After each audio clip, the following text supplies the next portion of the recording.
बिस्मिल्लाहिर्रहमानिर्रहीम। स्टूडेंट्स कैसे हैं? ठीक है, खैरियत है। अच्छा स्टूडेंट्स, एक क्वेश्चन है हमारे पास जो बहुत ही इंपॉर्टेंट है। अक्सर स्टूडेंट्स जो है ना पूछते रहते हैं कि n factorial plus one is not divisible by any natural number between 2 and n। तो ये जो क्वेश्चन है इसका हमने प्रूफ करना है और इंतहाई आसान है इसका प्रूफ।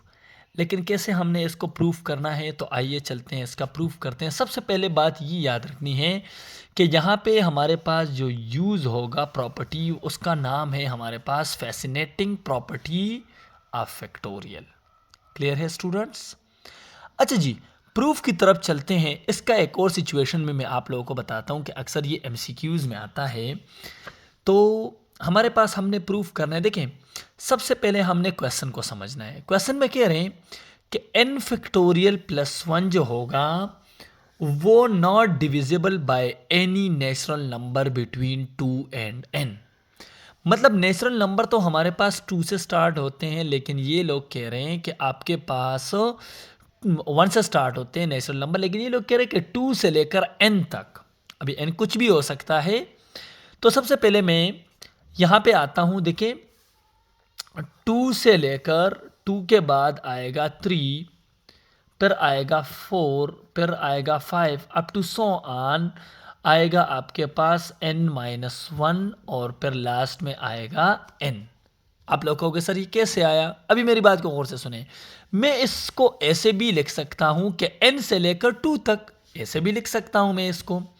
देखिए, n है तो n से एक कम होता जाएगा तो वो n-1 होगा, फिर n-2 होगा, फिर n-3 होगा, up to so on last वाला जो टर्म होगा। देखिए 5, 4, 3 और 2, क्योंकि उन लोगों ने 2 की बात की है, 2 और n के दरमियान बात की है।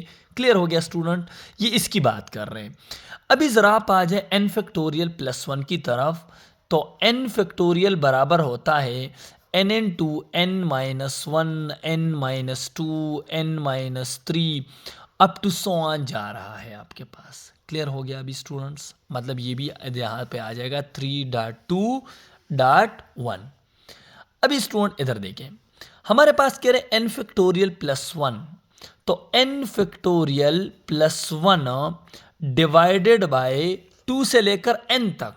तो 2 से लेकर n तक जो हमारे पास है वो है n into n-1, n-2 up to so on last वाला टर्म 5, 4, 3, 2। ये आ गया। अभी ध्यान से सुने मेरी बात। यहाँ पे आपके पास इसको अलग इसके नीचे लिख सकता हूँ n फैक्टोरियल डिवाइडेड बाय ये एज ए होल लिख दें n-1, n-2 up to so on 5, 4, 3.2 plus 1 अलग लिख सकता हूँ। तो n into n-1 up to so on, और यहाँ पे मैं 2 लिख देता हूँ। लेकिन यहाँ पे कह रहे हैं कि n factorial plus one is not divisible by any natural number between 2 and n। आप इसमें से कोई भी उठाएं। लेट्स सपोज इन नंबरों से मैं उठाता हूं n-1, चेक करता हूं कि ये जो n फैक्टोरियल प्लस वन है क्या ये n-1 पे डिविजिबल है कि नहीं, मैं ये चेक करना चाहता हूं। तो मेरे पास आ जाएगा स्टूडेंट, मैं n फैक्टोरियल प्लस वन को चेक करना चाहता हूँ किसी भी एक नंबर पे, यहां से मैं उठाता हूँ। तो लेट्स सपोज अगर मैं n-1 को उठाता हूँ, स्टूडेंट ध्यान से सुने, n factorial plus one divided by n-1, this implies that n factorial divided bye n-1 plus 1 divided by n-1। तो n factorial n into n-1, n-2 factorial divided bye n-1 plus 1 divided by n-1। तो आपके पास ये और ये cancel, n into n-2 factorial plus 1 divided by n-1। तो ये जो चीज़ है, ये आपके पास ये पहला वाला नंबर डिविजिबल हो गया, लेकिन ये वाला नंबर डिविजिबल नहीं हुआ। आप कोई और नंबर उठाए, n-2 उठाएं, n factorial plus 1 divide by n minus 2 करेंगे तो आपके पास ये n फैक्टोरियल अलग इसके नीचे लिखेंगे n माइनस 2 को और इसके नीचे अलग लिखेंगे तो ये तो डिविजिबल हो जाएगा, लेकिन ये डिविजिबल नहीं होगा आपके पास। आप लेट सपोज 2 उठाएं तो n factorial divided bye 2 plus 1 divided by 2, तो ये डिविजिबल नहीं हो सकता, लेकिन ये डिविजिबल होगा। n फैक्टोरियल को आप खोले तो लास्ट में 2 वाला आएगा, उसमें मतलब लास्ट में जाएंगे तो 3.2.1 आएगा, 2 कैंसिल हो जाएगा, लेकिन ये नहीं होगा। तो इसीलिए हमारे पास सो इट इज प्रूफ्ड, ये हमारे पास क्या हो गया, प्रूफ हो गया कि n factorial plus 1 is not divisible by any natural number between 2 and n, कि आपके पास n फैक्टोरियल प्लस 1 जो होगा वो डिविजिबल नहीं होगा by natural number between 2 and n, किसी भी नेचुरल नंबर पे बिटवीन 2 एंड n।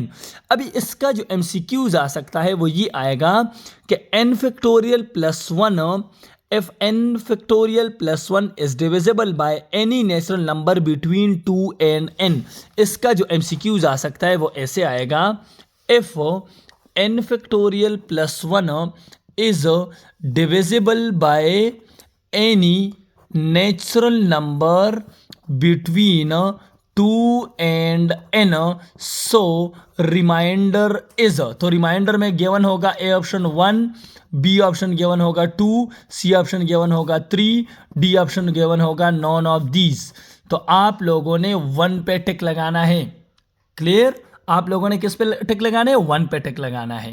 क्लियर हो गया? अगर किसी को कोई क्वेश्चन हो तो आप लोग पूछ सकते हैं, कि किसी को कोई प्रॉब्लम हो इसमें तो आप लोग पूछ सकते हैं।